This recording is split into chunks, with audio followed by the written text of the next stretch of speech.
Okay, all of you should have accounts on the hub for the VMware Academy.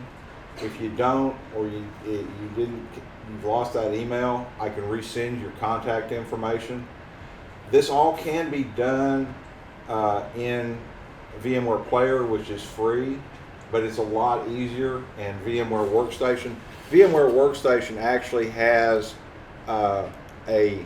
something that's a little different. It actually has a virtual network editor, and we're going to be using this later on, where you can actually set different IP addresses. You can change settings. You can add networks. We're actually going to add a network. The default is a bridge, which is VNet 0, VNet 1, which is host only, and VNet 8 is NAT. Most people probably use bridged and NAT the most, but we'll talk about that.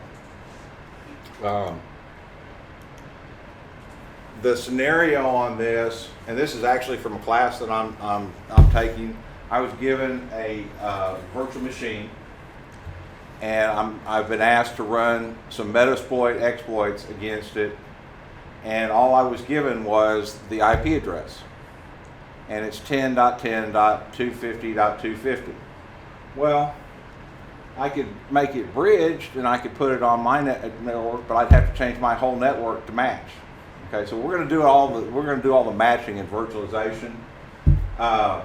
Actually, you are given the username and password, but it's kind of cheating to go ahead and log in and start changing stuff. We don't want to change anything.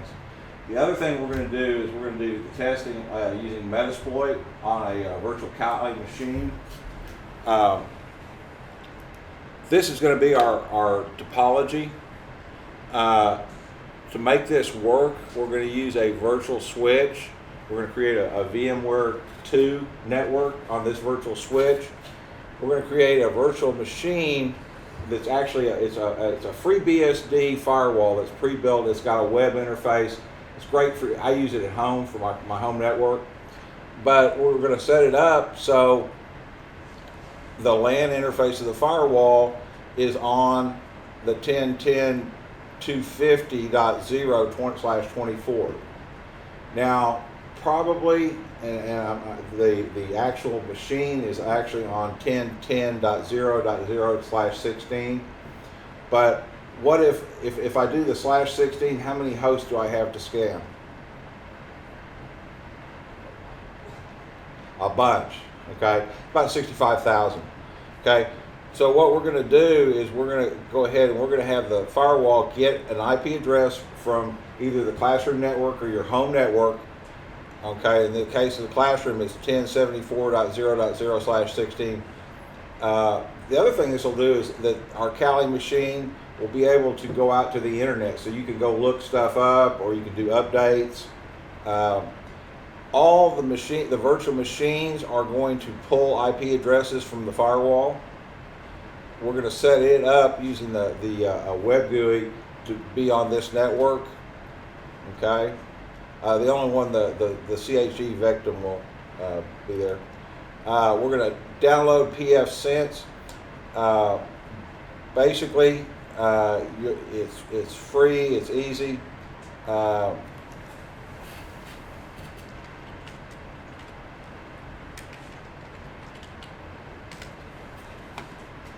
We're going to download the community edition, and notice they're going to ask you some questions. We're going to do install, we're going to do AMD 64-bit, and we're going to do this ISO image, the installer, and you'll download.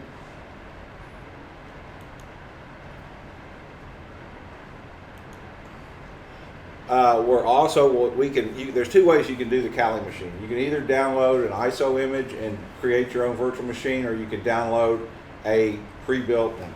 It's just as easy to do with the pre-built one at a certain point. You go to the Kali Linux downloads.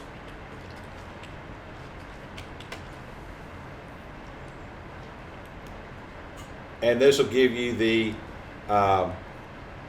ISOs, and you can do it either ISO or torrent. It has the hash files, or you can come down here and do the virtual images. Okay, and then it'll actually let you download them different 32-bit or 64-bit. Light, basically what that means is it doesn't have all the tools necessarily. So there's a lot of stuff choices you can make. I just do the full blown. You can download a Metasploitable 2, a Linux machine with vulnerabilities. And I gave you the link. It's out on SourceForge. There's another link if you really want to get into doing these, is the vulnerability hub I showed you. There's probably about 180 virtual machines out there, or targets that you can pen test against. You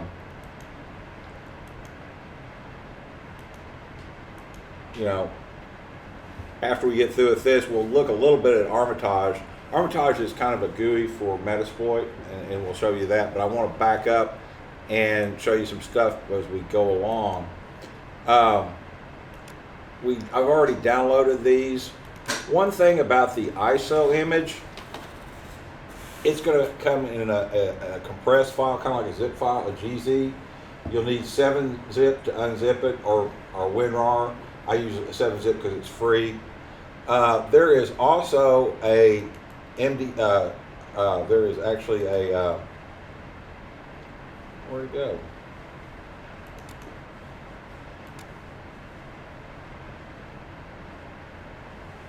Oh, there it is.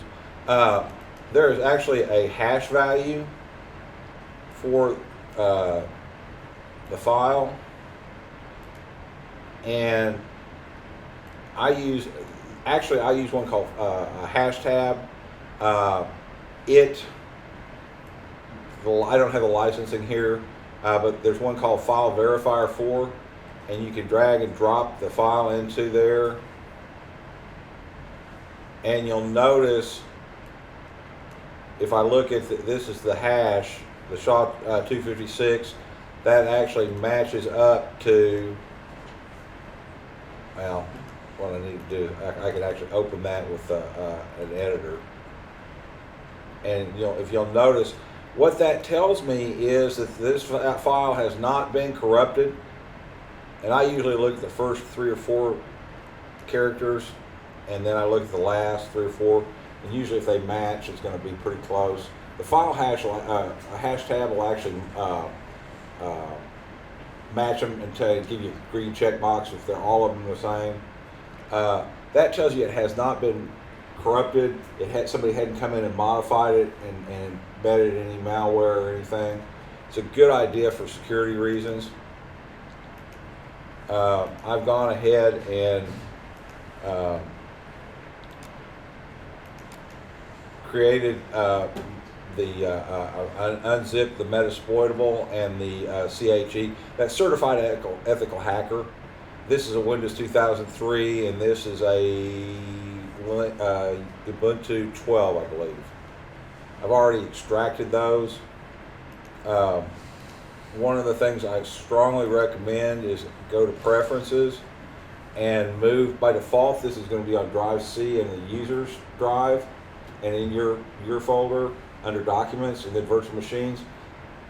I usually move these out of that Users directory, because if you have roaming profiles or anything, I usually move it over to Drive D. What you'll do is you'll come in and you'll open the 2 unzipped, the pre-built victims, and the 3 square boxes is the machine configuration file, and it'll put it in. One of the things I do is the first thing I usually do is create a snapshot.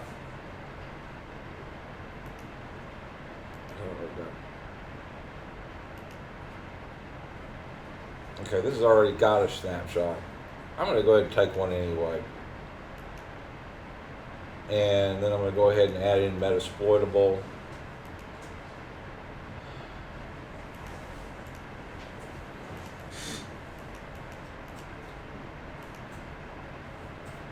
And I'm going to come in and we'll do a snapshot. Now, it's interesting to look. We're going to go in and look at the virtual machine settings.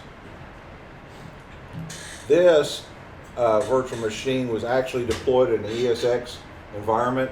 You'll notice that it has a named network. What we're going to do is we're going to do a custom network. We're going to come back here and we're going to put it on VMnet 2. Now it's going to be static, so we have to match our network up to match that. And then on the Metasploitable, we're going to do the same thing. It's actually set to NAT. We're going to actually come down here and do a custom in VMware 2 and say OK. Now we have to build our firewall. We're going to do a new virtual machine. Go typical, installer, browse to, I had to extract that from the GZ file. Open it, couldn't detect which one. It is other, it's a free BSD 64-bit, so that's what I downloaded. I changed the name to PFsense. It only needs to be about 8 gigs. Notice it's only 256 meg. So it doesn't take a lot of resources on your computer.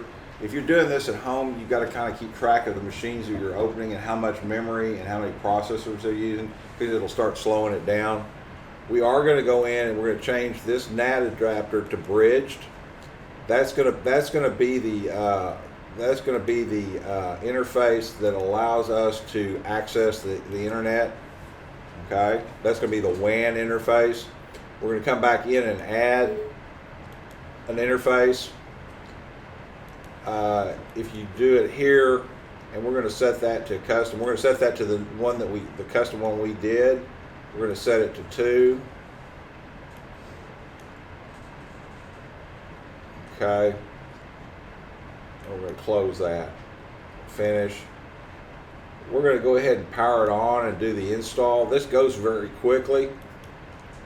Go ahead and click in there, change the focus. Hit F1 to boot. You'll notice this isn't GUI. This is not Windows, guys. This is BSD. This is actually a spin-off of Unix. The only real tricky part of this is getting the interfaces, the right interfaces assigned to the right one on WAN and the right one on LAN. And I'll show you how to do that.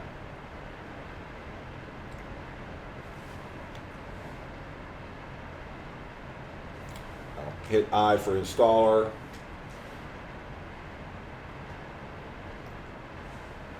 Go ahead and accept the default settings. Quick and easy. Say OK. This looks a lot like the Linux non-graphical install. It's the same kind of installer.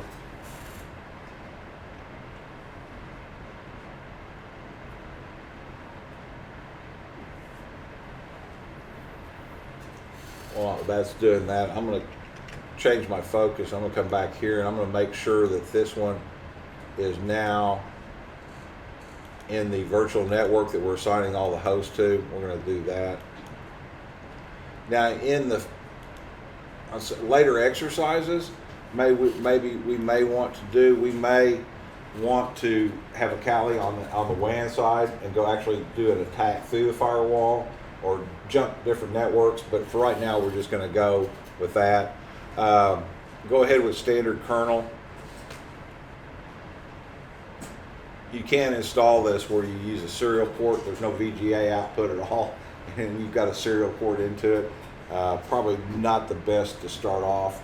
It's usually they use it on very minimal hardware where you're doing, you're trying to do a lot with not a lot of hardware. We're going to go ahead and reboot. I usually come back, movable devices, and disconnect CD. Most of the time it'll tell you that please remove. Now, I don't know whether you caught it, but it said that the LAN interface was 192 168.1.1. That's the default. We're going to have to go in and we're going to have to change that. And we're going to do that from this command line. There's actually a nice little menu that you can work on. And you don't have to set this up a lot. You could use the same firewall for a lot of different projects. You just clone the VM.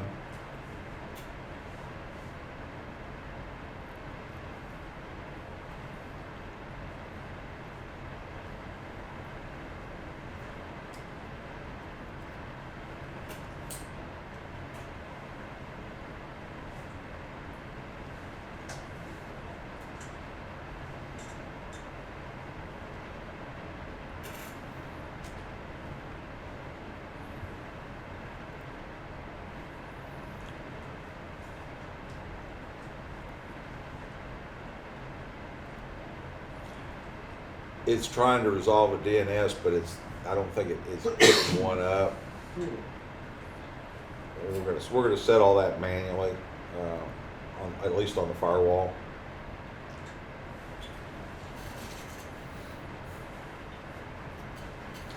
The first time okay, and it's actually set up correctly. You'll notice if you look in the middle of the screen, I can't make that much bigger, I don't think. No, I can't. If you'll notice, the WAN link is on EM0, and it's actually picking up our classroom network. That 1074 is ours. Then the LAN is actually on 192.168.1.1. So if these were wrong, I could come back and change this assign interface, and I could just type in the correct either EM0 or EM1. If you're doing this on hardware sometimes and you don't know which one is which, you can actually, it'll give you a chance to auto assign them. And basically you say auto assign and then you plug it in, and as soon as the link light goes up, it recognizes that interface. Don't have to worry about that in the virtual as much. But we are going to set the IP address. So we're going to come back and go to option 2, and we're going to pick the LAN interface. We're going to put in 10.10, well, you got to have the number lock on. 10.10.250.1. That's the first IP address. What I did is, instead of doing a /16, I matched the third octet, and that allowed me to just use the last octet. That's 256 hosts instead of 65,000 to scan. It's going to ask me for my subnet mask. Notice that they're giving you the dotted decimal, but they're also giving you the CIDR, and it wants it in the CIDR. So it'd be a .24 or 24. That's the same thing as a /24 for those of you guys that are in the CCNA. I don't need to set any gateway, new IP address. I want to turn on my DHCP server. And I'm going to go ahead, and what I'm going to do is I'm going to do 10.10.250, and I'm going to do 10, start my DHCP at 10 to 10.10.250.20. And I'm going to go ahead and revert to HTTP because the security doesn't matter as much in what we're doing. I can always change that later. Okay. Notice it's changed the LAN address. Now what I'm going to do is I'm going to come in, I'm going to power on my Kali machine. And remember, I put this on the same virtual network as the LAN side of my firewall. Okay? So what it's going to do is I've got it set up to use DHCP. So it should pull an IP address in the 10.10.250 subnet.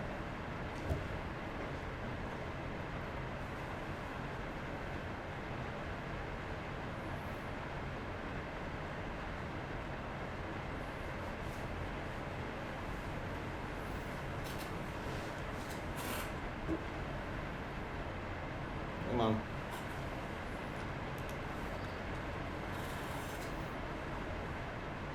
By default, Kali, the username is going to be root. and Tor, T-O-O-R, basically they just flip-flop root.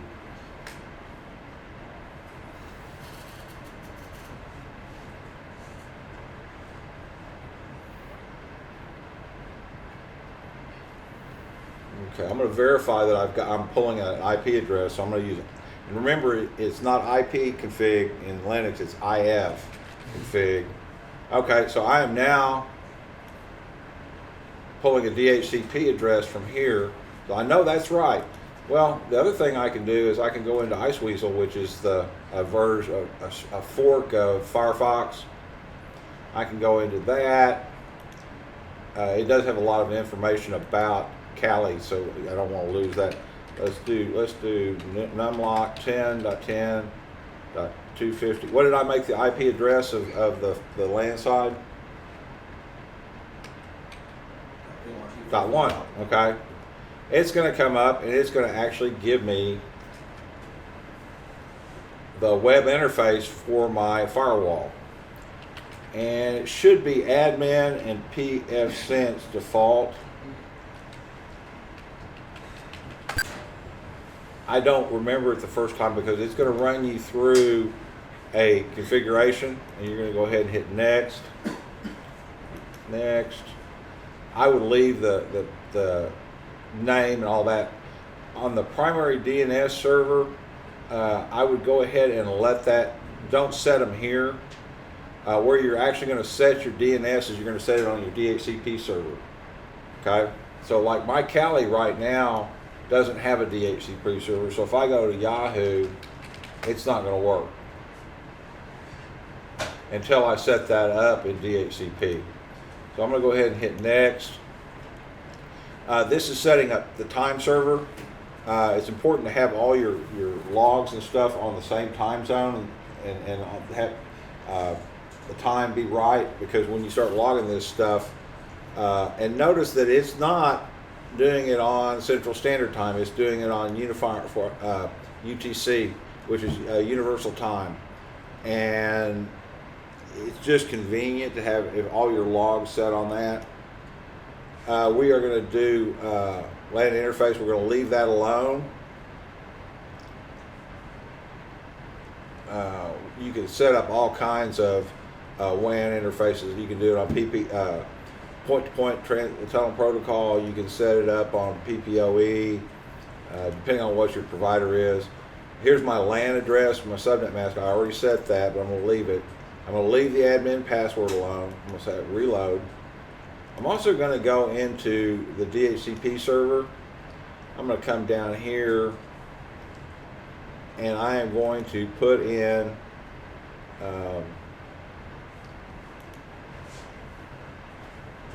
I'm actually going to put in, if I can get it shrunk, I am going to go back to my host machine.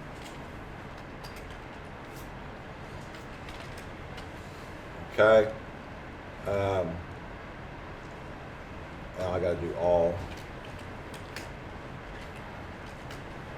Okay, and I'm going to use some of the DHCP or DNS servers from this. I'm going to use the ones from the classroom. There's some things you can do to pass it through, but for what I'm doing, I'm going to go with what I did.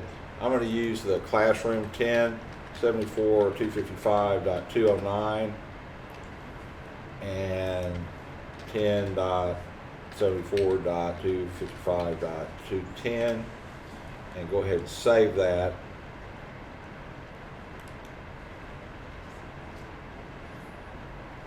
Now, just like Windows, you're going to have to go in somehow and restart that removable device. You can disconnect and reconnect the network adapter. You can also go into on Kali, the upper right-hand corner. I can come back to turn off the wired connection, and then come back and turn it back on.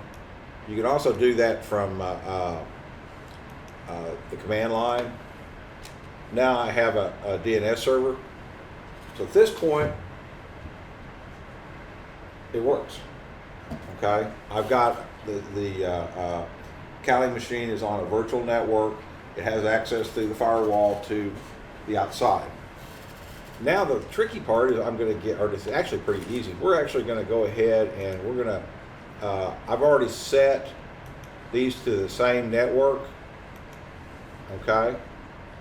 So it should, I happen to know this one pulls up by DHCP. So it should pull up just like my Kali. It should pull up a machine, an IP address that matches the network.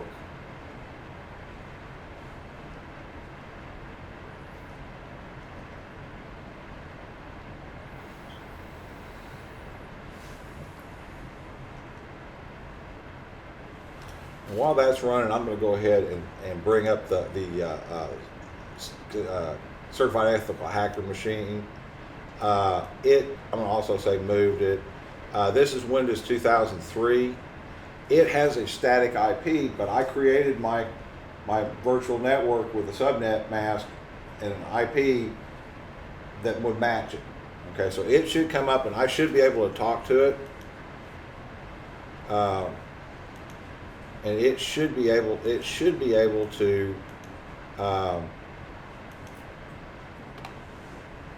let's see.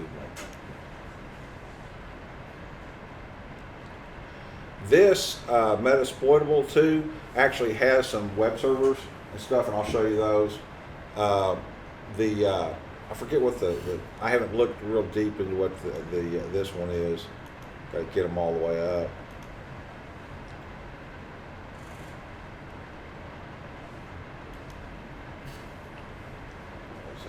Go here, 10, 250, 250. I don't remember if there's a web server on this one or not. It's not quite up yet. Okay, that one is up. Now, I do have the password for that, but I'm not going to actually do that. I'm actually going to come back to my Kali machine.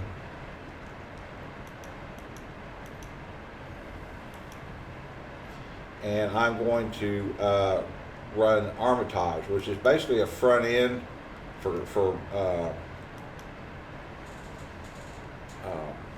Metasploit, which is an exploit. And I can't remember.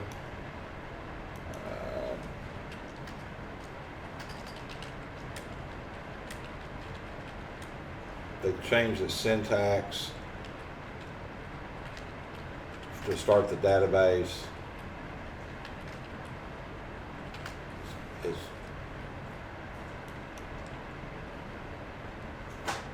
There we go.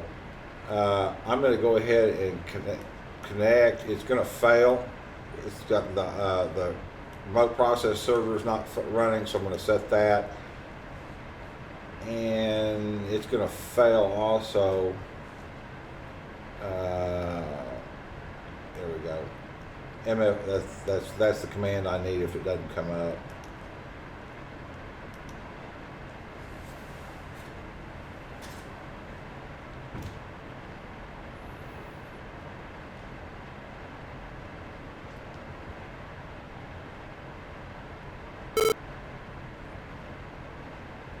This is kind of nice because you don't have to blow up your mother or father or wife's computer. You can install it and it doesn't make any effect. Okay, it is actually giving me the error message. I forgot I reset this. I'm going to go ahead and paste that in. It's going to, well, it should restart that database. Okay, it actually started the database and created it. Setting the schema. The schema is just the design, the name of the fields, the properties of the fields. I'm going to say okay, see if that comes up. Metasploitable's up. Okay, that one's up. We'll go back to Kali. Start trying Armitage again.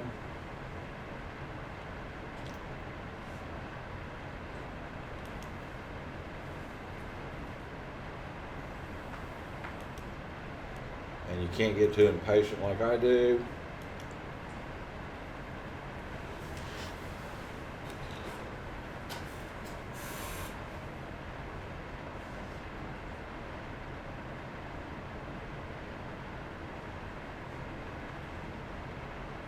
Okay, this time it found the database.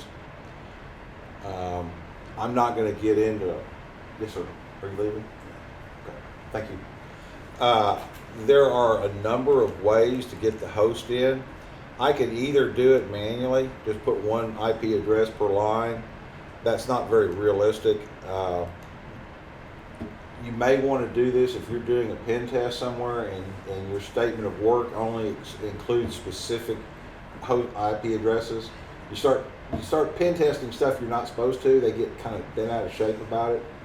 Or you can come down and do an Nmap scan, or you can actually do a Metasploit scan. And what I'm going to do is I'm going to go ahead and put in the Class C address that we set up with a 24 subnet masks. Okay, and it's running this in the background. And pretty soon you'll start seeing computers pop up.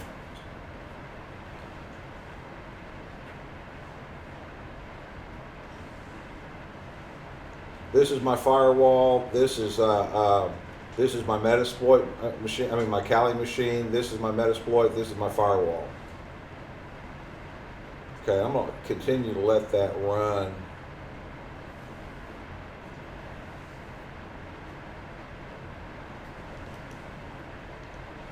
And I can actually go in and it will actually go in and find out that thing. It'll tell me what services. These are all the services that are running on that machine.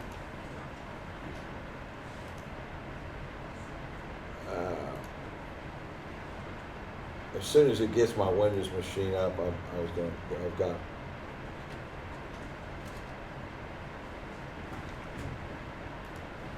scan. Okay, I've done 64 out of 25% complete. Even though I can still go ahead and do stuff, it will give me some feedback. Sometimes you will think that this thing has died. Do not hit Control-C. It will kill your scan and you'll have to start over. Okay, notice these tabs. There's my console, there's my scan that was going on.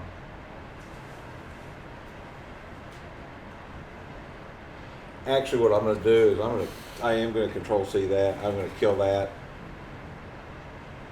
And I'm going to come back to my host. And I'm actually going to manually add the Metasploitable.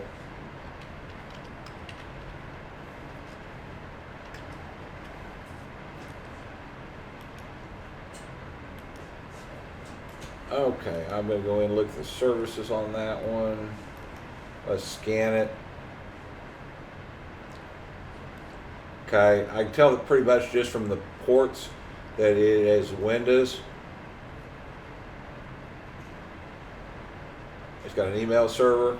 See, it's actually recognizing the ports and running the scans that are appropriate for that. It's got an email server. It's got Telnet running. I can try to log in manually. I can look at the services. I can also come over and it's very neatly lays out my exploits. Let's see.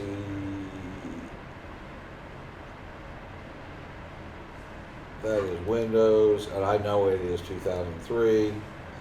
I'm going to go in and look at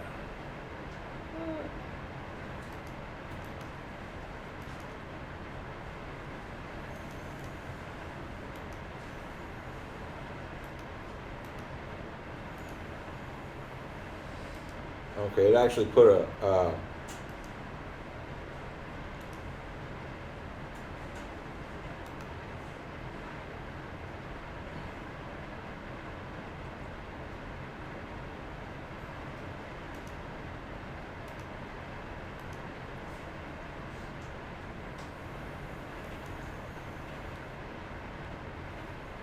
and I can actually go in and run all the relevant attacks from there.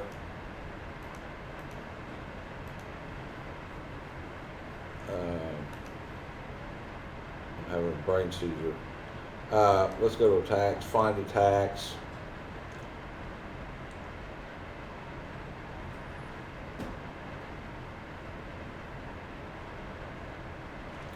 Okay, now it's got an attack menu. I can come in here and I can look at, these are all the different attacks that are appropriate to try. I'm gonna go ahead and run that one. Notice it fills in a lot of the values that you have to do if you do Metasploit manually. It's got to have the local host, the local port, remote host, remote port host, a lot of different things. I'm going to go ahead and launch that.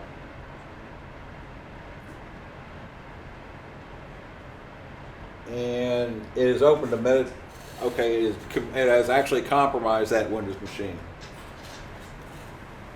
At this point, I should be, it's not quite finished yet.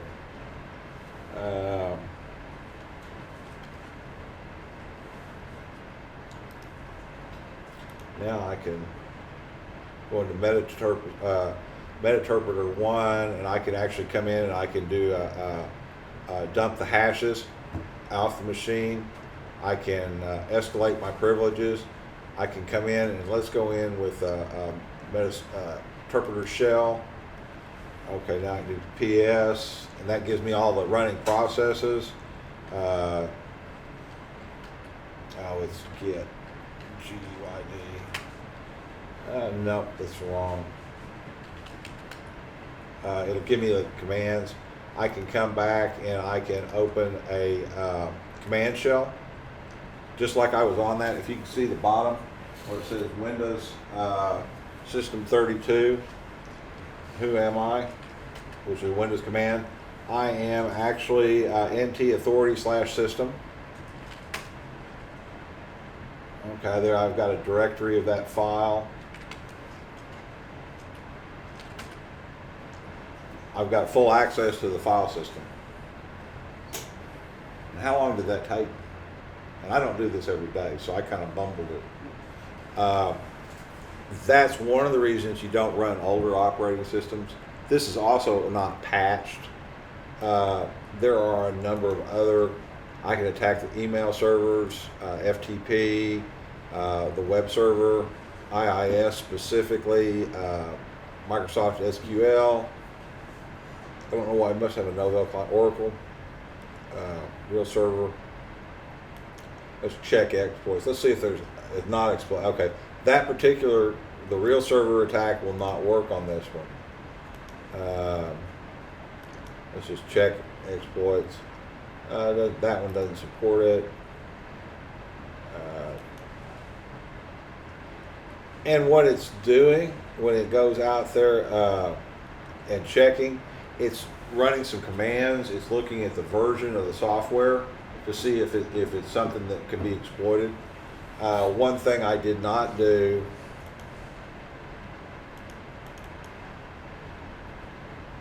is that this is actually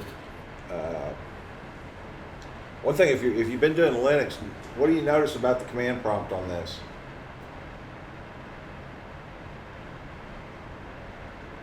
I think most of you guys have started the Linux class.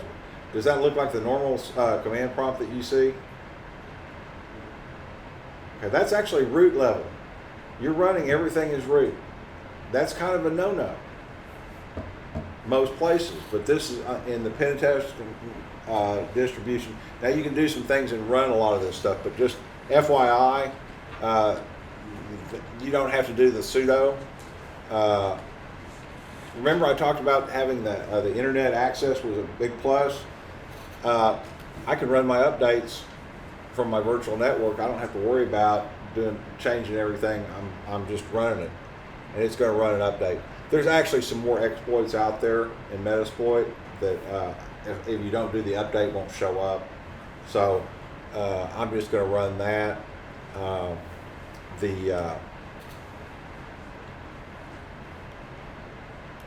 And that's pretty much as far as I really had planned to go today.